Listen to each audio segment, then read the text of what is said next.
मांगेले शिवे सर्वार्थ साधिके शरण्ये त्र्यंबके गौरी नारायणी नमोस्तुते ब्रह्मरूपे सदानंदे ब्रह्मयानंद स्वरूपिणे द्रौत सिद्धि प्रदे देवी नारायणी नमोस्तुते।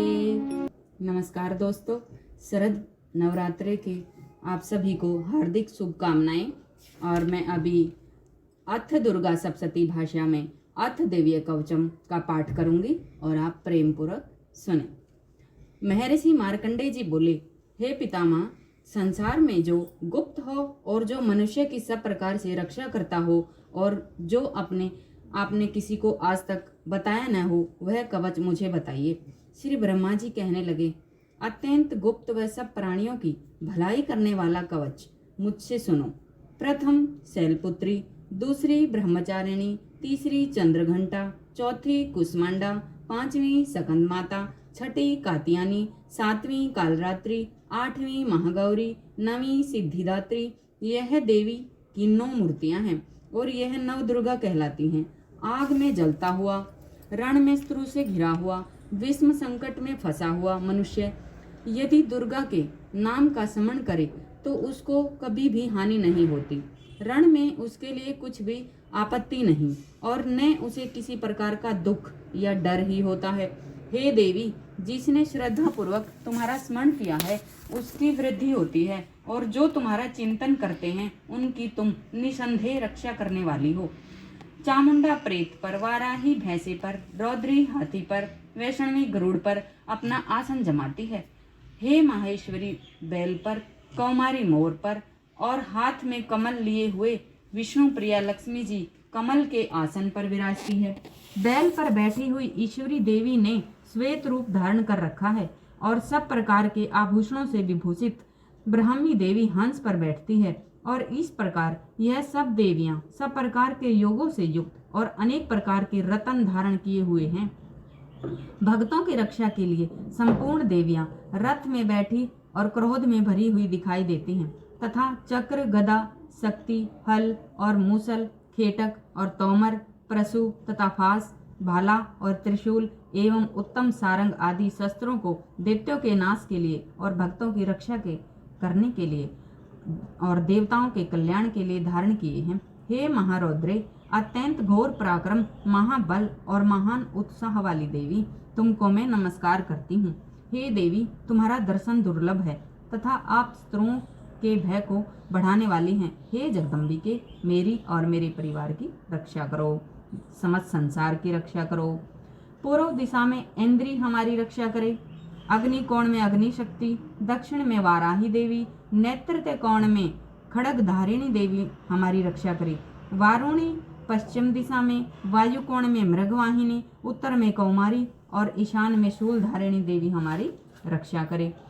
ब्राह्मणी ऊपर की ओर से हमारी रक्षा करे और वैष्णवी देवी नीचे की ओर से हमारी रक्षा करे। और इसी प्रकार 100 पर बैठी चामुंडा देवी 10 दिशाओं में हमारी रक्षा करे। जया देवी आगे, विजया देवी पीछे की ओर, अजिता बाईं और अपराजिता दाहिनी ओर हमारी रक्षा करे। अधोतिनी देवी शिखा की ओर करे तथा उमा सिर में स्थित होकर हमारी रक्षा करे। इस प्रकार मस्तक में माल धारिणी देवी रक्षा करे और यशस्विनी देवी मेरी बाहों का संरक्षण करे। बाहों के मध्य भाग में त्रिनेत्रा, नथुनों की यम घंटा देवी रक्षा करे। नेत्रों के मध्य में शंखिनी देवी और द्वारवासिनी देवी कानों की रक्षा करे। कपोलों की कालिका देवी और कानों के मूल भाग की भगवती शंकुरी रक्षा करे। सुगंधा नासिका में और चर्चिका ऊपर के होठ में, अमृत कला नीचे के होठ की सरस्वती देवी जीभ की रक्षा करे। कौमारी देवी दांतों की और चंडिका कंठ प्रदेश की रक्षा करे। चित्र घंटा गले की घंटी की और महामाया तालु की रक्षा करे। कामाक्षी ठोडी की और सर्वमंगला वाणी की रक्षा करे। भद्रकाली गर्दन की और धनुर्धरी पीठ के मेरुदंड की रक्षा करे। कंठ के बाहरी भाग की नीलग्रीवा और कंठ की नली की नल कुंभरी रक्षा करे। दोनों कंधों की खड़गवाहिनी और वज्र धारणी मेरी रक्षा करे। दंडिनी दोनों हाथों की और अंबिका देवी समस्त उंगलियों की रक्षा करे। सुलेश्वरी देवी संपूर्ण नक्षों की और कुलेश्वरी देवी मेरी कुक्षी की रक्षा करे। महादेवी दोनों स्त्रों की और शोक विनाशिनी मन की रक्षा करे। ललिता देवी हृदय की, शूल धारिणी उदर की रक्षा करे। कामिनी देवी नाभि की, गुहेश्वरी गुह स्थान की, पूतना और कामिका लिंग की और महिषा वाहिनी गुदा की रक्षा करे। संपूर्ण इच्छाओं को पूर्ण करने वाली महाबला देवी दोनों जंघाओं की रक्षा करे। विंध्यवासिनी देवी दोनों घुटनों की और तेजस्वी देवी दोनों पांवों के पृष्ठभाग की, श्रीधरी पांवों की उंगलियों की और स्थलवासिनी तलवों की, दृष्टा करालिनी देवी नक्शों की और उध्र केशिनी केसों की, भागेश्वरी वाणी की रक्षा करे। रोम बलियों के छिद्रों की कौवेरी और त्वचा की भागेश्वरी देवी रक्षा करे। पार्वती देवी रक्त मज्जा वसा मांस हड्डी की रक्षा करे। काल रात्रि आंतों की रक्षा करे। मुक्तेश्वरी देवी पित्त की, पद्मावती कमल कोश की, चूड़ामणि कफ की रक्षा करे। ज्वालामुखी नसों के जल की रक्षा करे। अभेदा देवी शरीर के सब जोड़ों की रक्षा करे। ब्राह्मणी मेरे वीर्य की, छत्रेश्वरी छाया की और धर्मधारिणी मेरे अहंकार की, मन तथा बुद्धि की रक्षा करे। प्राण अपान समान उदान और व्यान की वज्र हस्ता देवी रक्षा करे। कल्याण शोभना हमारे प्राणों की रक्षा करे। रस रूप गंध शब्द और स्पर्श इन विषयों का अनुभव करते समय योगिनी देवी हमारी रक्षा करे तथा हमारे सत्वगुण रजोगुण तमोगुण की रक्षा नारायणी देवी करे। आयु की रक्षा बाराही देवी करे। वैष्णवी धर्म की तथा चक्रणी देवी मेरे यश की, कीर्ति की, लक्ष्मी धन विद्या की रक्षा करे। इंद्राणी हमारे शरीर की रक्षा करे। हे चंडिके आप मेरे पशुओं की रक्षा करे। महालक्ष्मी मेरे पुत्रों की रक्षा करे और भैरवी मेरी पत्नी की रक्षा करे। मेरे पथ की सुपता तथा मार के क्षमा करी देवी रक्षा करे। राजा के दरबार में महालक्ष्मी तथा सब और व्याप्त रहने वाली विजया देवी चारों ओर से हमारी रक्षा करे। जो स्थान रक्षा से रहित हो और कवच में रह गया हो उसकी पापों का नाश करने वाली जयंती देवी रक्षा करे। अपना शुभ चाहने वाले मनुष्य को बिना कवच के एक पग भी नहीं रखना चाहिए, क्योंकि कवच रखने वाला मनुष्य जहाँ एक भी कदम जाता है वहाँ उसे अवश्य धन लाभ होता है तथा विजय प्राप्त करता है। वह जिस अभीष्ट वस्तु की इच्छा करता है वह उसको इस कवच के प्रभाव से अवश्य मिलती है और वह इसी संसार में महा ऐश्वर्य को प्राप्त होता है। कवचधारी मनुष्य निर्भय होता है और वह तीनों लोकों में मानवीय होता है। देवी का यह कवच देवताओं के लिए भी कठिन है। जो नित्य प्रति नियम पूर्वक तीनों संध्याओं को श्रद्धा के साथ इसका पठन पाठन करता है उसे देव शक्ति प्राप्त होती है। वह तीनों लोकों को जीत सकता है तथा अकाल मृत्यु से रहित होकर 100 वर्षों तक जीवित रहता है। उसकी लुता चर्मरोग विस्फोटक आदि समस्त व्याधियां समूल नष्ट हो जाती हैं और सथावर जंगम तकृत्रम विष दूर होकर उनका कोई असर नहीं होता है तथा समस्त अभिचारक प्रयोग और इस प्रकार के जितने यंत्र मंत्र तंत्र इत्यादि होते हैं इस कवच के हृदय में धारण कर लेने पर नष्ट हो जाते हैं। इसके अतिरिक्त पृथ्वी पर विचरने वाले भूचर नवचर जलचर प्राणी उपदेश मात्र से सिद्ध होने वाले निम्न कोटि के देवता, जन्म के साथ प्रकट होने वाले देवता, कुल देवता, कंठमाला आदि डांकिनी सांकिनी, अंतरिक्ष में विचरने वाली अत्यंत बलवती भयानक डांकिनियां, ग्रह भूत यक्ष गंधर्व राक्षस ब्रह्म राक्षस बेताल कुचमंडा और भैरव आदि अनिष्ट कारक देवता भी उस मनुष्य को जिसने कि अपने हृदय में यह कवच धारण किया हुआ है देखते ही भाग जाते हैं। इस कवच के धारण करने से मान और तेज बढ़ता है। जो मनुष्य इस कवच का पाठ करके उसके पश्चात सप्तशती चंडी का पाठ करता है उसका यश जगत में विख्यात होता है। जब तक वन पर्वत और कान आदि इस भूमंडल पर स्थित हैं तब तक यहाँ पुत्र पौत्र आदि संतान परंपरा बनी रहती है और फिर देहांत होने पर ऐसा मनुष्य परम पद को प्राप्त होता है जो देवताओं के लिए भी कठिन है और अंत में सुंदर रूप को धारण करके भगवान शंकर के साथ आनंद करता हुआ परम मोक्ष को प्राप्त हो जाता है। अथ श्री दुर्गा सप्तशती भाषा का पहला अध्याय। महर्षि का राजा सुरथ और समाधि को देवी की महिमा बताना। महर्षि मार्कंडेय जी बोले, सूर्य के पुत्र सार्वणी की उत्पत्ति की कथा विस्तार पूर्वक कहता हूँ, सुनो। सार्वणी महामाया की कृपा से जिस प्रकार मनवंतरण के स्वामी हुए उसका हाल भी सुनो। पहले सर्वोचित नामक मनवंत्र में चैत्र वंशी सुरथ नाम के एक राजा थे। सारी पृथ्वी पर उनका राज्य था। वह प्रजा को अपने पुत्र के समान मानते थे। तो भी कोला धिवंशी राजा उनके शत्रु बन गए। दुष्टों को दंड करने वाले राजा सुरथ की उनके साथ लड़ाई हुई। कोलाधिवंशियों के संख्या में कम होने पर भी राजा सुरथ युद्ध में उनसे हार गए। तब वह अपने नगर में आ गए।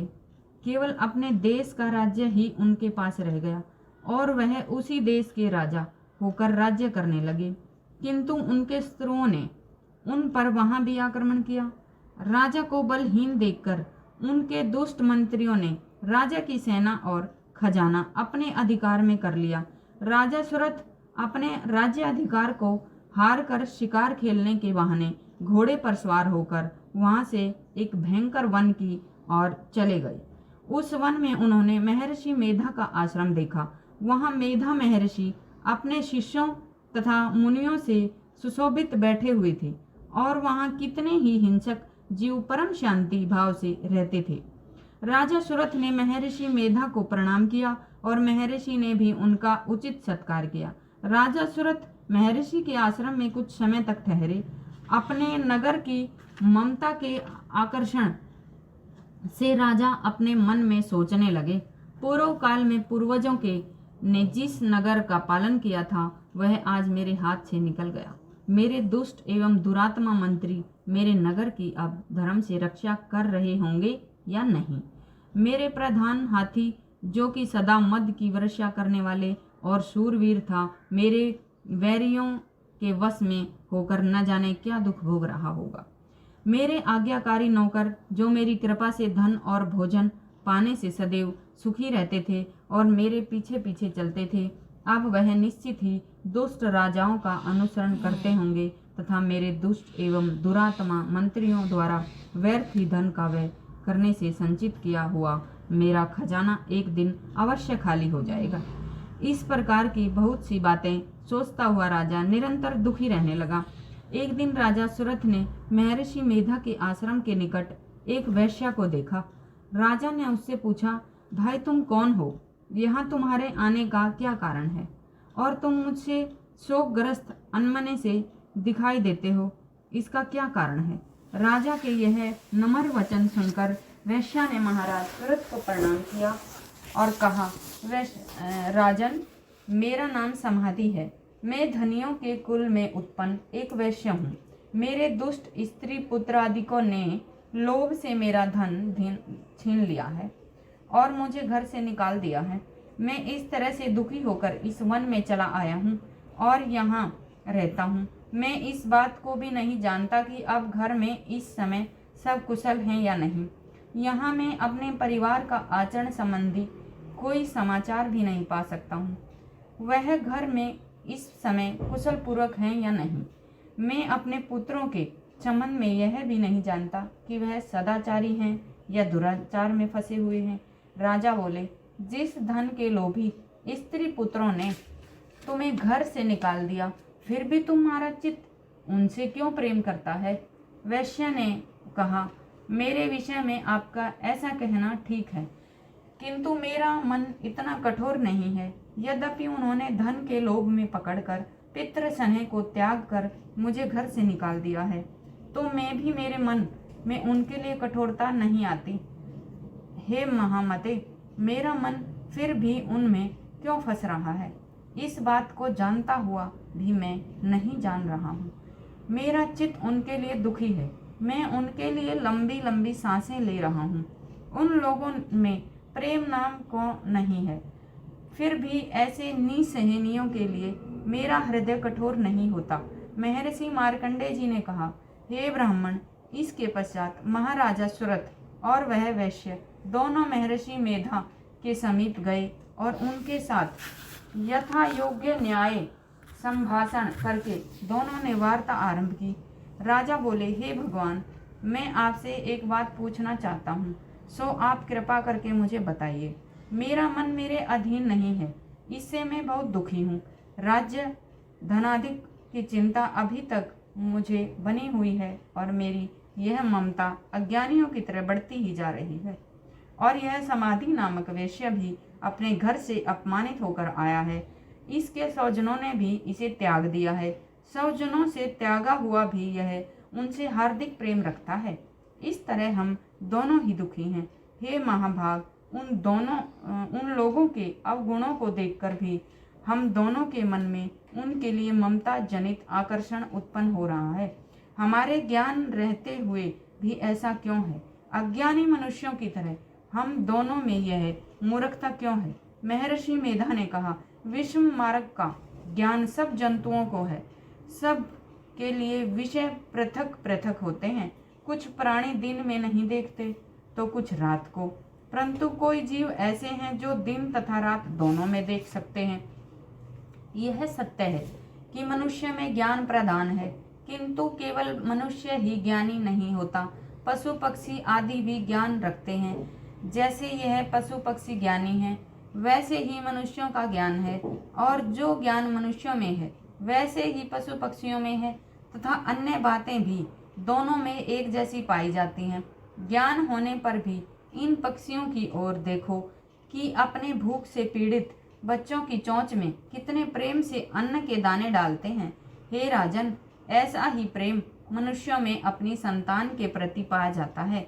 लोभ के कारण अपने उपकार का बदला पाने के लिए मनुष्य पुत्रों की इच्छा करते हैं और इस प्रकार मोह के गड्ढे में गिर जाते हैं। भगवान श्री हरि की जो माया है उसी से यह संसार मोहित हो रहा है।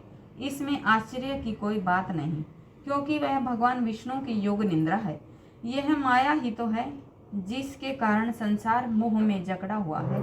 यही महामाया भगवती देवी ज्ञानियों के चित्त को बलपूर्वक खींचकर मोह में डाल देती है और उसी के द्वारा संपूर्ण जगत की उत्पत्ति होती है। यही भगवती देवी प्रसन्न होकर मनुष्य को मुक्ति प्रदान करती है। यही संसार के बंधन का कारण है तथा संपूर्ण ईश्वरों की भी स्वामिनी है। महाराज सुरथ ने पूछा, भगवान वह देवी कौन सी है जिसको आप महामाया कहते हैं? हे ब्राह्मण, वह कैसे उत्पन्न हुई और उसका क्या कार्य है? उसके चरित्र कौन कौन से हैं? प्रभु, उसका जैसा प्रभाव हो, जैसा स्वरूप हो, वह सब ही कृपा कर मुझसे कहिए, मैं आपसे सुनना चाहता हूँ। महर्षि मेधा बोले, राजन, वह देवी तो नित्य स्वरूपा है। उसके द्वारा यह संसार रचा गया है, तब भी उसकी उत्पत्ति अनेक प्रकार से होती है। वह सब आप मुझसे सुनो। वह देवताओं का कार्य सिद्ध करने के लिए प्रकट होती है। उस समय वह उत्पन्न हुई कहलाती है। संसार को जल में करके सब भगवान विष्णु योग निंद्रा लेकर शेष शैया पर सो जाते हैं। तब मधुकैटभ नाम के दो असुर उनके कानों में मैल से प्रकट हुए और वह श्री बाह्य जी को मारने के लिए तैयार हो गए। श्री ब्रह्मा जी ने जब उन दोनों को अपनी ओर आते देखा और यह भी देखा कि भगवान विष्णु योग निंद्रा का आश्रय लेकर सो रहे हैं, तो वह उस समय श्री भगवान के जगाने के लिए उनके नेत्रों में निवास करने वाली योग निंद्रा की स्तुति करने लगे। श्री ब्रह्मा जी ने कहा, हे देवी, तुम ही स्वाहा, तुम ही स्वधा, तुम ही वटकार हो। स्वर भी तुम्हारा ही स्वरूप है। तुम ही जीवन देने वाली सुधा हो। नित्य अक्षर पर्णों में आकार, उकार, मकार, इन तीनों में माताओं के रूप में तुम ही स्थित हो। इनके अतिरिक्त जो बिंदु पद अर्धमात्रा है, जिसका कि विशेष रूप से उच्चारण नहीं किया जाता है, हे देवी, वह भी तुम ही हो। हे देवी, संध्या, सावित्री तथा परम जननी तुम ही हो। तुम इस विश्व को धारण करने वाली हो। तुमने ही इस जगत की रचना की है और तुम ही इस जगत का पालन करने वाली हो, और तुम ही कल्प के अंत में सबको भक्षण करने वाली हो। हे देवी, जगत की उत्पत्ति के समय तुम सृष्टि रूपा होती हो, पालन काल में स्थिता रूपा हो और कल्प के अंत में संहार रूप धारण कर लेती हो। तुम ही महाविद्या, महामाया, महामेधा, महारात्रि, मोहरात्रि हो। श्री ईश्वरी और बोध स्वरूपा बुद्धि भी तुम ही हो। लज्जा, पुष्टि, तुष्टि, शांति और क्षमा भी तुम ही हो। तुम खड्ग धारिणी, शूल धारिणी, घोर स्वरूप रूपा तथा गदा, चक्र, शंख और धनुष के धारण करने वाली हो। बाण, भुषुंडी तथा परिध, यह भी तुम्हारे ही अस्त्र हैं। तुम सौम्य और सौम्यतर हो। यही नहीं बल्कि जितनी भी सौम्य तथा सुंदर वस्तुएं इस संसार में हैं उन सब से बढ़कर सुंदर रूप हो, पर और अपर सबसे पर रहने वाली सुंदर तुम ही हो। हे सब स्वरूपे देवी, जो भी सत्य सत्य पदार्थ हैं और उनमें से जो शक्ति हैं वह तुम ही हो। ऐसी अवस्था में भला तुम्हारी स्तुति कौन कर सकता है। इस संसार की सृष्टि पालन और संहार करने वाली जो भगवान हैं उनको भी जब तुमने निद्रा के वशीभूत कर दिया है तो फिर तुम्हारी स्तुति कौन कर सकता है। मुझे भगवान विष्णु तथा भगवान शंकर को शरीर धारण करने वाली तुम ही हो। तुम्हारी स्तुति करने की शक्ति किसमें है। हे देवी, तुम तो अपने इन उदार प्रभावों के कारण ही प्रशंसनीय हो। मधु और कैटभ को जो भयंकर असुर हैं, इन्हें तो मुंह में डाल दो और श्री हरि भगवान विष्णु को भी जल्दी जगा दो और उनमें इनको मार डालने की बुद्धि भी उत्पन्न कर दो। महर्षि मेधा बोले, हे राजन, जब श्री ब्रह्मा जी ने देवी से इस प्रकार स्तुति करके भगवान को जगाने तथा मधु और कैटभ को मारने के लिए कहा तो वह भगवान श्री विष्णु के नेत्र, मुख, नासिका, बाहु, हृदय और वक्षस्थल से निकल श्री ब्रह्मा जी के सामने खड़ी हो गई। उनका ऐसा करना था कि भगवान श्री हरि तुरंत जाग उठे और दोनों असुरों को देखा, जो कि अत्यंत बलवान तथा पराक्रमी थे और मारे करहुद के, जिनके नेत्र लाल हो रहे थे और जो ब्रह्मा जी को वध करने के लिए तैयार थे। तब क्रुद्ध हो उन दोनों दुरात्मा असुरों के साथ भगवान श्री हरि के पूरे 5000 वर्ष तक लड़ते रहे। एक तो वह अत्यंत बलवान तथा पराक्रमी थे, दूसरे महामाया ने भी उन्हें मोह में डाल रखा था। अतः वह श्री भगवान से कहने लगे, हम दोनों तुम्हारी वीरता से अत्यंत प्रसन्न हैं, तुम हमसे कोई वर मांगो। भगवान ने कहा, यदि तुम मुझ पर प्रसन्न हो तो अब तुम मेरे हाथों से मर जाओ। बस इतना सा ही वर मैं तुमसे मांगता हूँ, यहाँ दूसरे वर से क्या प्रयोजन। महर्षि मेधा बोले, इस तरह से जब वह धोखे में आ गए और अपने चारों ओर जल ही जल देखा तो भगवान श्री हरि से कहने लगे, जहाँ पर जल न हो, सूखी जमीन हो, उसी जगह हमारा वध कीजिए। महर्षि मेधा कहते हैं, तथास्तु। यह कहकर भगवान श्री हरि ने उन दोनों को अपनी जांघ पर लिटाकर उन दोनों के सिर काट डाले। इस तरह से यह देवी श्री ब्रह्मा जी की स्तुति करने पर प्रकट हुई थी। अब तुमसे उनके प्रभाव का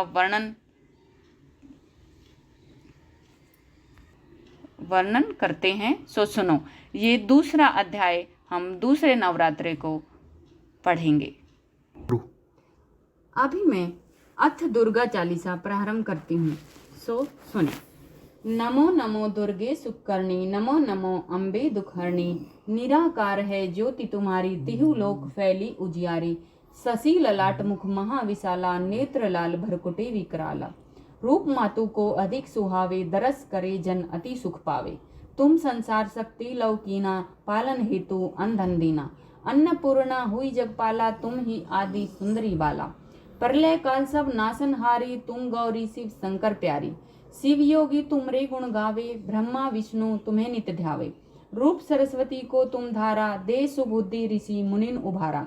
धरो रूप नरसिंह को अम्बा, प्रगट भई फाड़ कर खम्बा। रक्षा करी प्रहलाद बचायो, हिरणाकुश को स्वर्ग पठायो। लक्ष्मी रूप धरो जगमाही, श्री नारायण अंग समाई। श्री सिंधु में करत विलासा, दया सिंधु दीजे मन आशा।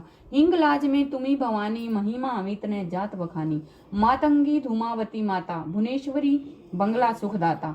श्री भैरव तारा जग तारिणी, छिन्न भाल है दुख निवारिणी। केहरि वाहन सोह भवानी, लांगुर वीर चलत अगुवानी। कर में खप्पड़ खरग विराजे, जाको देख काल ढर बाजे। सोहे अस्त्र और त्रिशूला, जाते उठत स्त्रोहे शीला। नगर कोट में तुम्ही विराजत, तिहु लोक में डंका बाजत। शुंभ निशुंभ दानव तुम्हारे, रक्त बीज संकन सहारे। महिषासुर दैत्याभिमानी, जे ही अघभार मही अकुलानी। रूप कराल काली को धारा, सेना सहित तुम ते ही सहारा। परिगाढ़ संतन पर जब जब, बही सहाय मातु तुम तम तक। अमरपुरी अरुबा सब लोका, तब महिमा रहे सब अशोका। ज्वाला में है ज्योति तुम्हारी, तुम्हें सदा पूजे नर नारी। प्रेम भक्ति से जो जस गावे, दुख दरिद्र निकट नहीं आवे। ध्यावे तुम्हें जो नर मन लाई, जन्म मरण ताको छुट जाई। जोगी सुरमुनि कहत पुकारी, योग न हो बिन शक्ति तुम्हारी। शंकर आचरज तप कीनो, काम करो जीती सब लीनो। निस दिन ध्यान धरो शंकर को, काहू काल नहीं सुमरो तुमको।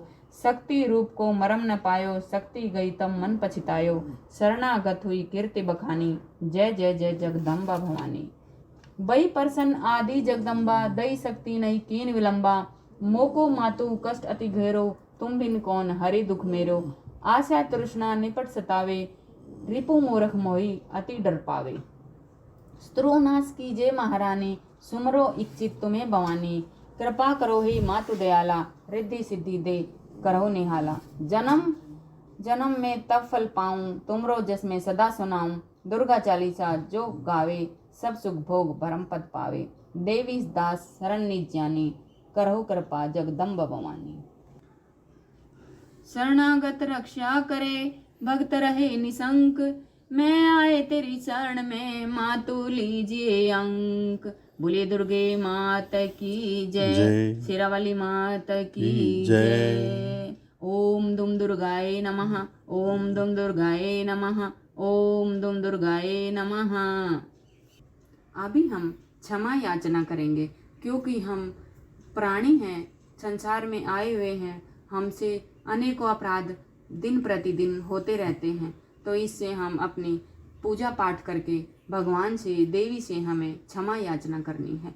हे परमेश्वरी, मेरे द्वारा रात दिन सहस्त्रों अपराध होते हैं, अतः आप मुझे अपना सेवक समझकर कृपा पूर्वक मेरे उन अपराधों को क्षमा करो। न तो मैं आह्वान करना जानती हूँ, न विसर्जन करना जानती हूँ, और न पूजा करना जानती हूँ। हे परमेश्वरी, मुझे क्षमा करो। हे सुरेश्वरी, मैंने जो मंत्रहीन, क्रियाहीन, भक्तिहीन पूजन किया है, वह सब आपकी दया से पूर्ण हो। सैकड़ों अपराध करके भी भक्त आपकी शरण में आकर केवल जगदम्बा कहकर ही मोक्ष को प्राप्त करते हैं, जिसे ब्रह्म आदि देवगण भी पाने में असमर्थ होते हैं। हे जगदम्बिके, मैं अपराधी हूँ, किंतु आपकी शरण में आई हूँ, अतः इस समय में दया का पात्र हूँ। तुम जैसा चाहो वैसा करो। अज्ञानवश या बुद्धि भ्रम होने के कारण भूल से जो कुछ भी मैंने कम या अधिक कर दिया हो, हे देवी, हे परमेश्वरी, सब आप अपराध क्षमा करो और प्रसन्न हो जाओ। हे जगत माता, हे कामेश्वरी, सच्चिदानंद रूपिणी परमेश्वरी, आप प्रेम पूर्वक मेरी यह पूजा स्वीकार करो और मुझ पर प्रसन्न हो जाओ। आप गुप्त से भी गुप्त की रक्षा करने वाली हो। आप मेरे किए हुए इस जप को ग्रहण करके मेरे सभी अपराधों को क्षमा करो। हे देवी, हे परमेश्वरी, आपकी कृपा से मुझे सिद्धि, रिद्धि और परिवार में सुख शांति की प्राप्ति हो। बोले दुर्गे माता की जय।